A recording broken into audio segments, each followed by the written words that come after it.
네, 최상목 권한대행이 국무위원들을 만났지만 여전히 마은혁 헌법재판관 후보자 임명 여부를 밝히지 않고 있습니다.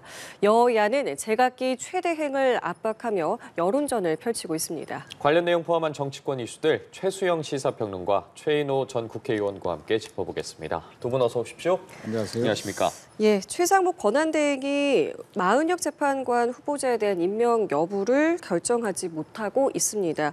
어제는 국무위원들과 만났는데 글쎄요, 아직까지는 특별한 언급이 없었습니다. 지금 어떤 고민을 하고 있는 걸까요? 그러니까 어제 그 그러니까 국무위원 간담회 한 것도 사실 그게 이제 비공개 간담회는 이제 속기록에 남지 않습니다. 그렇기 때문에 아마 자유로운 의견 개진을 하라는 뜻에서 한 것 같은데 그 얘기는 뭐냐면 저는 제가 보기에 숙고하고 있고 그다음에 의견을 여러 가지 의견을 청취하고 있다는 그런 명분을 쌓음으로써 급하게 하지 않을 것으로 저는 생각을 합니다.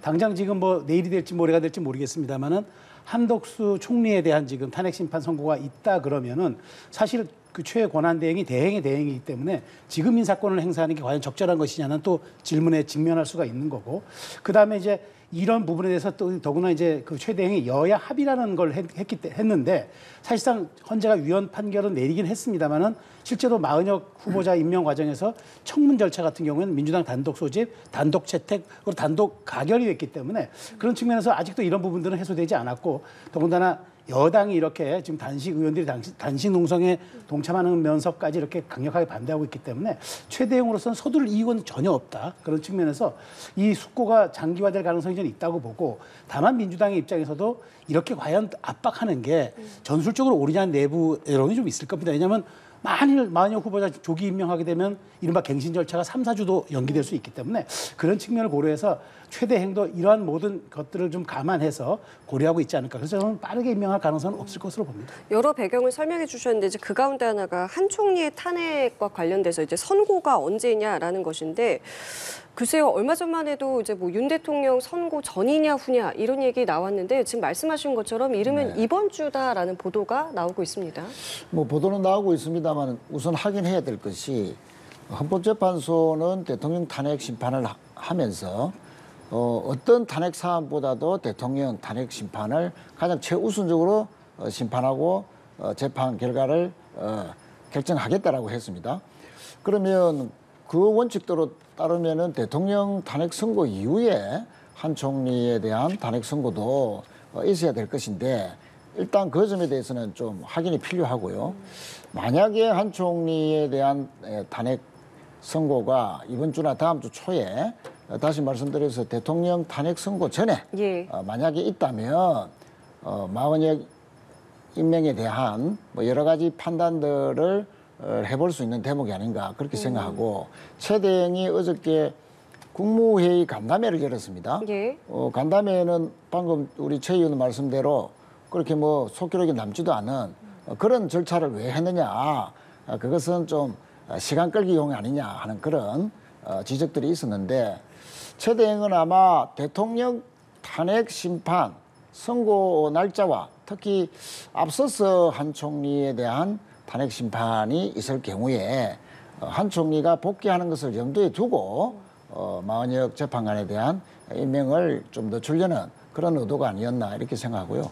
한 가지만 더 지적을 할 것은 한 총리가 복귀를 하든 또는 인용이 돼서 다시 총리에 복귀하지 못하고 대행 체제, 최대행 체제로 계속 가든 간에 헌법재판소는 지난주에 국회에서 선출된 헌법재판관 후보들을 여야 합의가 되지 않았다는 그런 구실로 임명하지 않은 것은 명백한 헌법 위반이다. 국회에서 선출한 헌법재판관은 반드시 정부가 대통령이 따라야 되는 의무사항이다라고 명백히 했기 때문에 지금이라도 최 대행은 이런저런 눈치 볼 것이 아니고 헌법재판소의 판단대로 위헌사항을 계속 미루지 말고 즉각 임명하는 것이 맞다. 그렇게 강조드리겠습니다. 두 분께서 말씀해 주신 것처럼 여러 상황들에 대해서 뭐 어떤 결정이 내려질지에 대해 연관이 있는 가운데 어쨌든 헌재가 윤 대통령 탄핵 심판에 대해서 뭐 이번 달 안에는 최종 결정을 내놓을 텐데 찬반 집회 분위기가 계속해서 가열이 되고 있는 상황입니다. 지금 탄핵 반대 측에서 무제한 연설이죠. 필리버스터가 시작이 됐고 탄핵을 찬성하는 측에서 윤 대통령 파면을 촉구하는 의견서를 이제 헌재에 제출한 상황인데 지금 상황에 대해서는 좀 어떻게 바라보고 계시는지 이어서 여쭤보겠습니다. 네, 사실 헌재의 판결이라는 것은 어찌 보면 사법적인 판결 100%가 아니라 사법과 정치 경계에 걸쳐 있는 그런 판결로 봐야 될 겁니다. 그렇기 때문에 헌법재판소가 바로 징계심판의 성격을 띠는 이유가 바로 거기에 있죠. 징계심판이라면 직을 파면하는 그 행위이기 때문에 사법적으로 죄의 유무를 따지는 것과는 완전히 다른 거거든요. 게다가 사법은 3심제를 보장함으로써 개인의 피의자에 대한 어떤 인권 같은 경우를 3번에 걸쳐가지고 죄의 유무를 따진다는 그런 절차적인 정당성을 보장하고 있으나 이 헌법재판소의 심리는 단심제입니다. 한 번 끝나고 나면 되돌릴 수 없는 이른바 불가역적 상황을 만듭니다. 더더군다나 이 불가역이라는 게 대통령의 직을 파면하는 행위고 이것이 과연 국가적 이익에 부합하느냐 국가적 이익에 부합하지 않느냐를 판단하는 아주 중차대한 그런 행위가 8명의 헌재 심판관들의 판단과 평의 속에서 결론 나는 거죠. 그런 측면에서 놓고 본다면 국민적 여론 또한 여기에 대해서 무시할 수 없는 중요한 변수가 되는 겁니다. 과거 박근혜 대통령에 대한 탄핵 심판 때 여러 가지 보도를 종합하면 탄핵 심판대 과정에서 법리 논쟁보다도 오히려 광장의 열기에 좀 영향받았다는 퇴임 헌재 재판관들의 얘기가 나옵니다. 이 얘기는 뭐냐면 지금 대통령의 직에 대한 유무, 아마 내란죄 수사는 이제 사법적인 트랙으로 진행되어서 별도로 판단받겠죠. 그 죄의 유무는. 다만 그 죄의 유무가 위법적인 게 있다 하더라도 과연 대통령의 직을 떼는 정도로 중대한 것인가? 이건 다른 문제인데 지금 여야가 그러니까 여야가 아니죠. 이거는 진보와 보수 주장의 탄핵 찬반 집회가 너무 뜨겁고 실제로 기세 싸움으로 놓고 보면은 보수의 집결도가 훨씬 지금 강렬하다는 이런 지적들이 나오고 있는 상황에서 이게 과연 현재 영향을 직접적으로 끼치기보다는 이런 것들의 일종의 여론화 혹은 이제 국민들의 여론의 일부가 반영이라는 측면에서 헌법재판관들이 고려 대상이 될 수 있기 때문에 무리하게 여러 가지 이제 과격한 발언들은 옳지 않지만 정말 광장의 뜨거운 에너지와 열기가 어느 정도는 반영될 수 있기 때문에 저는 이 부분들이 지금 말하자면 여야 정치권의 동력을 점점 더 가속화시키는 게 아닌가 그렇게 좀 분석합니다. 평론가께서 짚어주신 것처럼 헌재에서 매일 이제 평일을 열고 있는 상황인데 이런 분위기 탄핵 찬반 집회 분위기가 직접적인 영향은 아니겠지만 어쨌든 헌재에서도 고려할 수 있는 한 부분이 될 수는 있다라고 짚어주셨거든요. 동의하십니까? 글쎄요, 그거는 동의하기가 힘들죠. 왜냐하면은 광장에서 사람이 얼마나 모였느냐. 찬반 집회는 다 있을 수 있는데 그런 것들을 주요하게 고려한다. 그러면은 헌법 위반이라는 이런 그 법적인 심판 그 부분에 대한 충실하지 못할 수 있다 하는 그런 것이기 때문에 동의하기가 힘들다는 말씀을 드리고요. 윤 대통령이 저지른 이번에 내란이라든지 특히 헌법 위반이라는 것은 온 국민들이 다 지켜보는 가운데에 군이 국회를 침탈하고 특히 계엄을 해제하려는 그 시간에 군인들을 국회 본관에 투입을 시키고 또 정전을 시키고 그래서 이 전자투표 자체를 마비시키려 해서 계엄 해제를 막으려 했다는 것이 여러 가지 정언이나 CCTV나 참 많고도 많은 증거들이 이미 넘쳐나고 있습니다. 또 정치인 체포, 집권 여당의 한동훈 대표마저 최근에 책을 내고 당시 국회에 계엄 해제하러 가는 와중에 여권 인사로부터 죽을 수도 있다. 당장 피해라. 가족까지 피해라. 핸드폰을 꺼라. 하는 그런 그 긴박한 상황. 본인은 목숨을 걸고 계엄 해제를 해냈다 하는 것을 강조하기도 했고요. 자, 이런 여러 가지를 이제 봤을 때 군사령관이라든지 그 부하들이 대통령이 직접 육성으로 비아폰으로 해서 정치인을 끌어내라, 국회의원들을 끌어내라 했던 그런 말들을 다 정언하고 있기 때문에 이렇게 명백한 위헌 또 위중한 위헌 행위에 대해서는 만장일치로 헌법재판이 탄핵을 인용할 것이다 하는 점은 이론의 여지가 없다 하는 말씀을 드리고 다만 이제 광장에서 탄핵을 찬성하든 반대하든 간에 일정한 수준 이상의 내란 선동이라든지 특히 그 헌법재판소를 침탈하자는 식의 선동 행위는 너무나 이거는 사법 질서를 전면적으로 부정하고 우리나라 민주주의를 근본적으로 뒤흔드는 행위이기 때문에 자제돼야 되고 특히 그 서천호 국민의힘 국회의원이 경찰 출신인데도 불구하고 헌법재판소를 쳐부수자라는 그런 그 정말 내란 선동 행위까지 하는데 국민의힘도 정말 그 국회의원이고 또 공당이면 저런 극우적인 발언에 대해서는 신속한 어떤 제재 조치 또 징계 조치가 진행이 돼야만이 이런 그 국민들도 차분한 분위기에서 탄핵 자체를 지켜보지 않겠나 그렇게 생각합니다. 알겠습니다. 자, 정치권에서는요, 지금 개헌 논의가 이제 시작이 됐습니다. 여당에서는 개헌 특위를 구성을 했고요. 정치 원로들도 필요성을 강조를 하고 있는데 이재명 대표 같은 경우에는 개헌을 하기는 해야 된다. 그런데 지금은 내란을 극복하는 게 우선이다라고 이야기를 했습니다. 이 대표의 발언에서는 어떤 것들을 좀 생각해 볼 수 있을까요? 그 말을 정치 번역기로 돌리면은 예. 개헌 왜 지금 해야죠?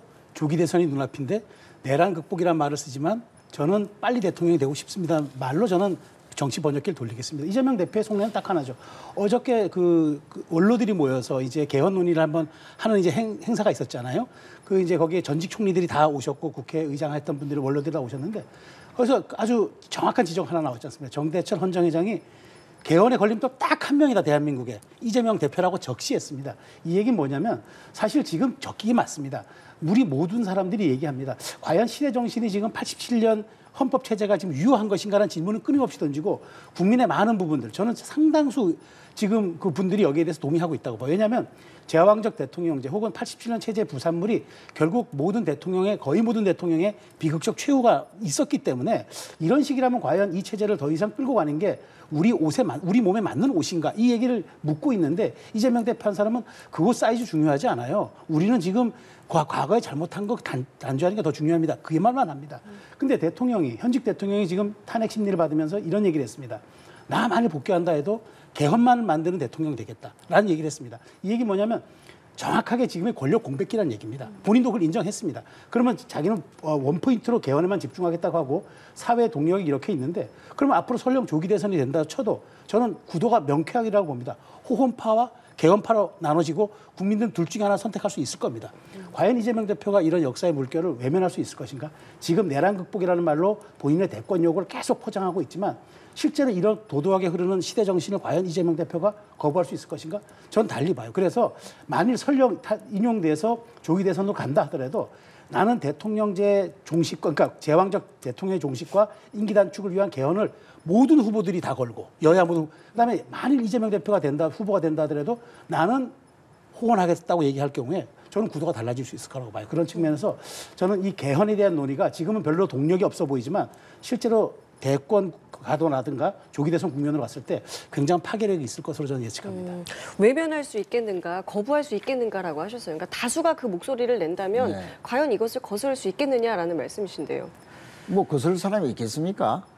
다만 시기의 문제겠죠. 지금은 정상적인 헌정 체제를 복귀시키는 것, 또 이 내란 부분에 대한 종식을 하고 탄핵 심판에 주력하는 것, 이것이 지금 국민들의 제일 큰 관심사다.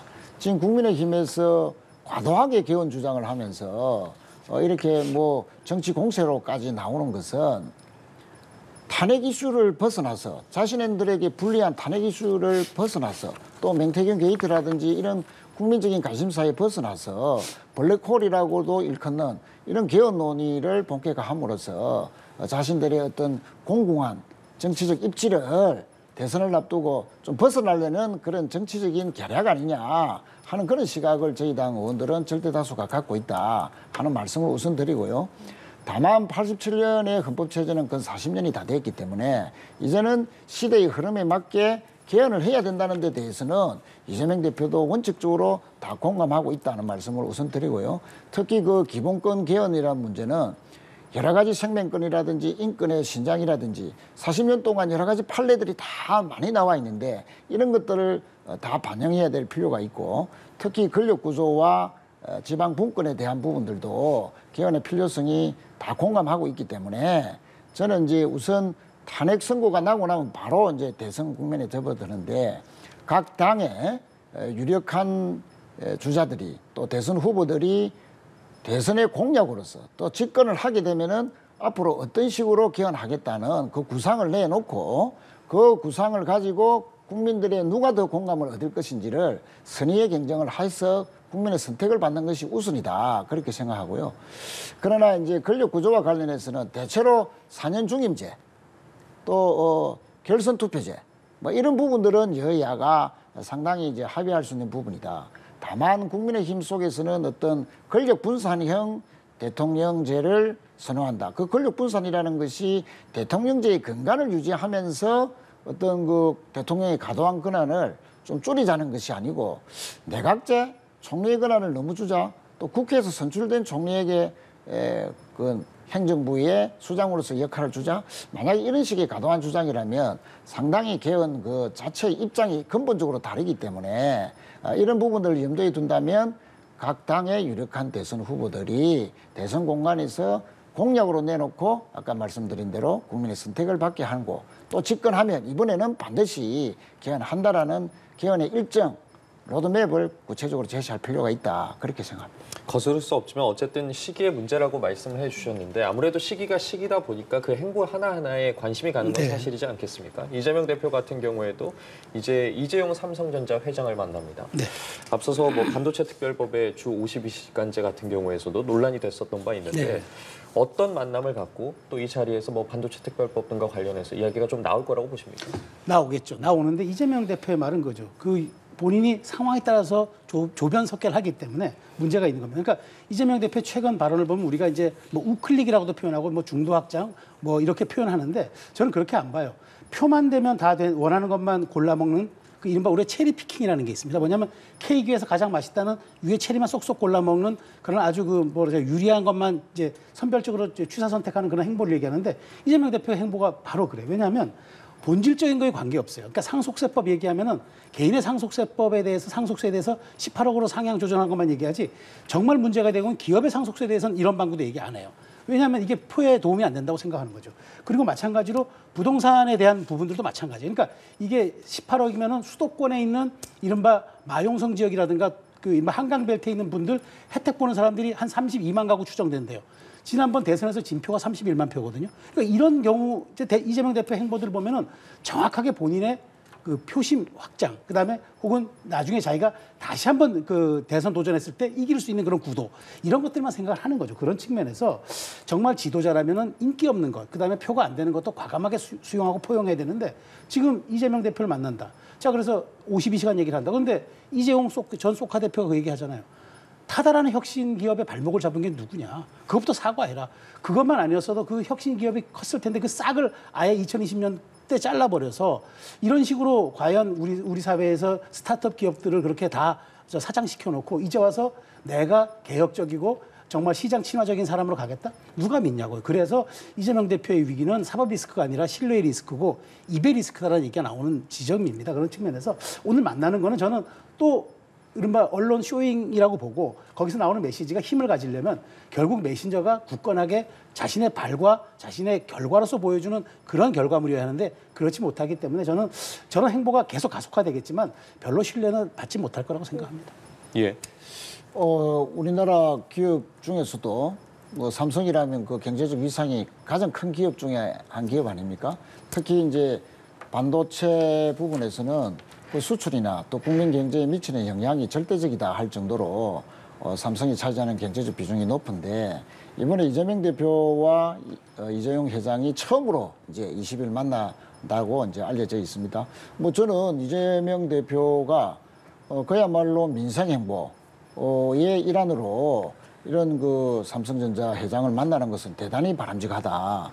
특히 그 삼성전자는 이제 반도체 부분에서 트럼프 정부가 여러 가지 관세라든지 제재라든지 투자에서 제약이라든지 뭐 여러 가지 지금 불리한 정책들을 펼치고 또 펼칠 것으로 예상되기 때문에 이런 측면에서 정치권에서 특히 국회에서 어떤 뒷받침을 해줄 것인가 하는 문제에 대해서 심도 깊은 논의를 한다. 이것은 정말로 여야를 떠나서 박수를 쳐야 될 대목 아니냐 하는 것을 강조드리고요. 특히 이번 회동에서는 이제 지금 경제 위기 속에서 가장 큰 고통을 받고 있는 층들이 청년들입니다.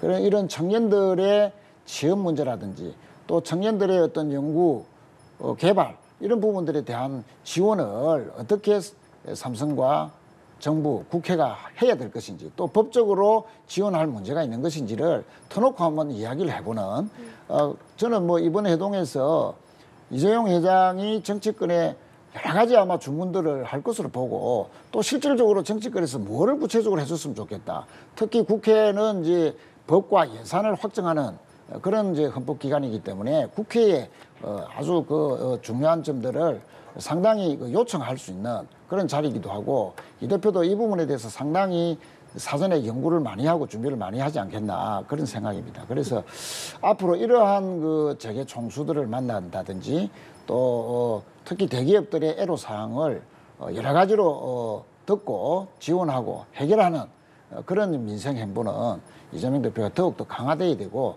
또 강화할 것으로 보이고 뭐 이런 점들을 가지고 뭐 좀 이렇게 폄하하는 그런 평가는 우리 국민 경제를 위해서도 별로 바람직하지 않다 그런 말씀을 드리겠습니다. 자, 그럼 여권 잠룡들의 행보도 좀 볼게요. 일단 국민의힘에서는 조기 대선에 대해서 선을 긋고는 있는데 뭐 한동훈 전 대표도 그렇고요. 오세훈 시장, 홍준표 시장 다 책을 지금 출간을 했거나 앞두고 있고 또 보폭도 확장이 되고 있습니다. 이 모습에 대해서는 어떻게 보세요? 예, 지금 뭐 여러 대권 주자들이 특히 국민의힘에서는 뭐 백화쟁명이라 할 정도로 각 후보들이 여러 가지 주장과 또 행보를 하고 있는데 화면에 한동훈 지금 전 대표가 출간을 하고 예. 뭐 전국적으로 북 콘서트를 한다고 그럽니다. 그런데 이제 그 책 내용에 아까 말씀드렸듯이 어떤 국회 계엄 해제를 하러 가는 본인에게 여권 인사가 전화가 와서 죽을 수도 있으니까 빨리 피해라. 그리고 그 다음 날 대통령을 만나서 따졌더니 그 당시에는 전혀 알려지지 않은 방첩사가 뭐 체포하라고 나는 지시하지 않았다라고 해서 상당히 좀 의아했다라는 식으로 해서 윤 대통령의 탄핵 사유가 명백하다는 것을 책을 통해서 다시 밝혔는데요. 그런 이제 윤석열 대통령과의 차별화 이런 것의 행보가 어떻게 이제 국민들에게 특히 국민의힘 지지층 당원들에게 얼마나 어필해서 한동훈은 배신자라는 프레임을 극복할 수 있느냐.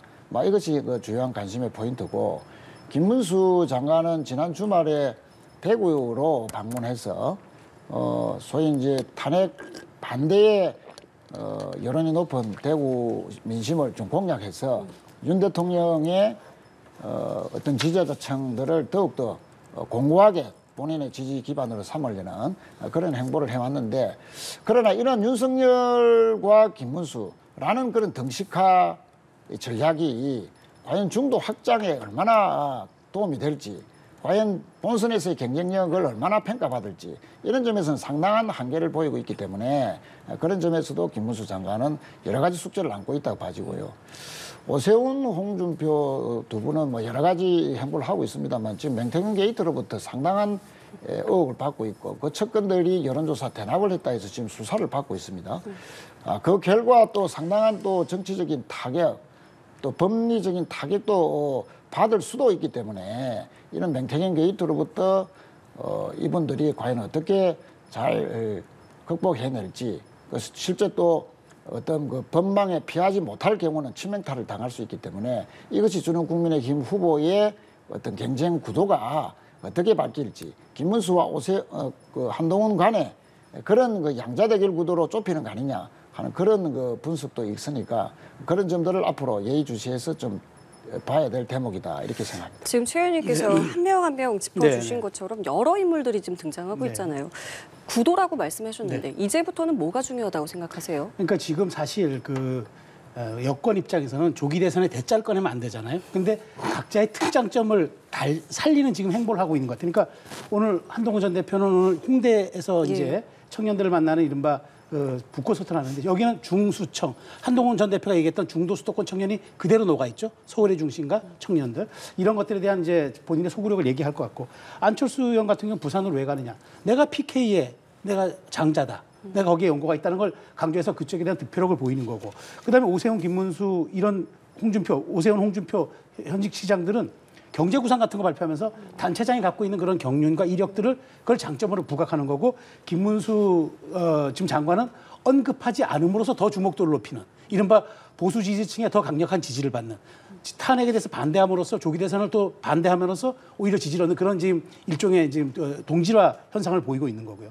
이런 측면에서 놓고 본다 그러면은 각자가 갖고 있는 특장점들을 살리는 행보들을 가는 거예요. 그러니까 이렇게 되는 경우에 조기 대선이 설령 이번에 인용이 돼서 그 60일 내에 치러진다 하더라도 몸풀기를 끝난 상태이기 때문에 활주로가 짧아도 이륙할 지금 준비들은 전부 하고 있다는 이런 얘기들이 되겠죠. 그래서 대선의 대짜도 얘기 끝내지 않지만 실제로는 이재명 대표에 맞설 수 있는 여러 가지 이른바 동맹 전선들을 하고 있다. 왜냐하면 이분들이 나중에 만일 경선 치렀을 때 그 단일화 합종연행을 통해서 마지막 4명이 겨뤄서 1명을 뽑게 될 텐데 그때의 극적인 드라마틱한 어떤 에너지라든가 역동성을 생각하면 사실은 민주당이 긴장해야 한다. 지금 보이지 않게 여권에서는 구도를 이재명 대 반 이재명의 구도를 만들므로써 마지막 극적인 단일화 효과까지 고려한다 그러면 저는 여권이 이번 조기 대선에 설령 있다 하더라도 결코 불리하지 않은 싸움이 될 수 있을 거로 봅니다. 예, 알겠습니다.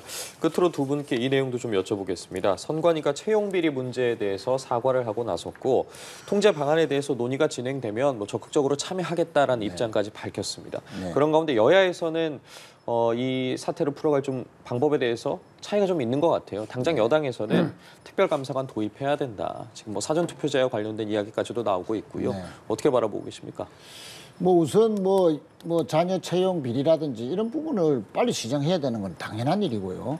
그러나 그런 여러 가지 부조리한 부분을 시정하는 것을 부정선거 음모론과 결부시켜서 마치 채용 비리 자체가 부정선거라는 식으로 등식화시켜서 가는 그런 프레임은 상당히 경계해야 된다. 헌법재판소가 감사원이 독립적인 헌법기관인 선관위를 직무감찰한 것은 월권이다.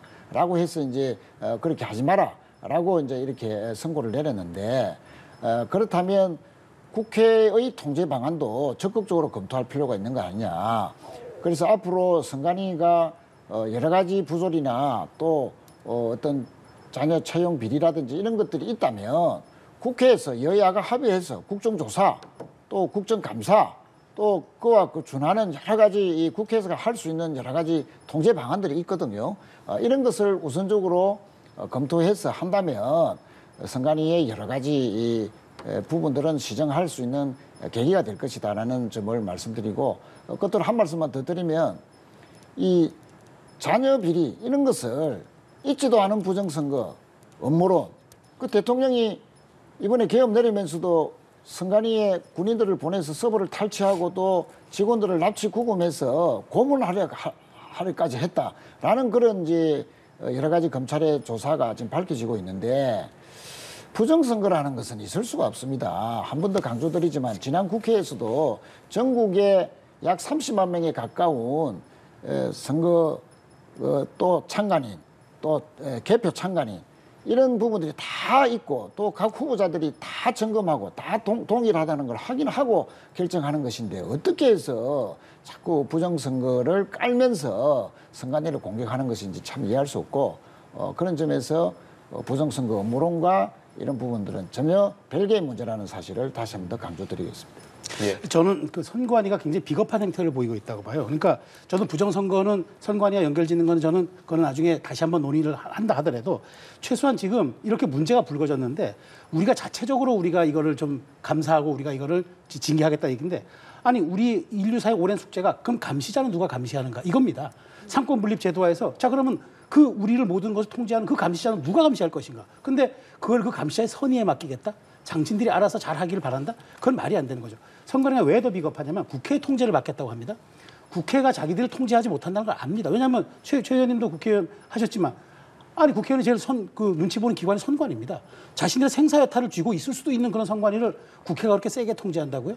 그렇기 때문에 저는 선관위가 빠져나갈 구멍을 보고 저는 얘기를 한다고 보기 때문에 최소한 저는 법을 만들어서 특별 감사관을 통하든지 감찰관을 만들든지 확실하게 제어할 수 있는 제도적 장치를 만들어야지 상대의 선의에 맡기거나 그들의 자체적인 자정 노력에 맡긴다는 건 고양이에게 계속 생선을 맡기겠다는 얘기가 다를 바 없습니다. 이게 확산될 경우 행정관리 부실 능력을 넘어서 제가 말씀드린 바죠. 바로 이게 부정선거 의혹으로 갈 수가 있어요. 그러니까 이런 논의를 차단하기 위해서라도 정말 선관위가 고도의 자정 능력보다도 오히려 더 필요한 거는 우리가 모든 것을 믿고 맡길 테니까 밖에서 제도를 만들어달라 이렇게 요구해야죠. 그렇기 때문에 이 문제는 조금 더 앞으로 선관위에 대해서 강한 말하자면 감찰 방안으로 나가는 쪽으로 가야 된다고 봅니다. 알겠습니다. 두 분 말씀은 여기까지 함께하겠습니다. 지금까지 최수영 시사평론가 최인호 전 국회의원이었습니다. 두 분 감사합니다. 고맙습니다. 감사합니다.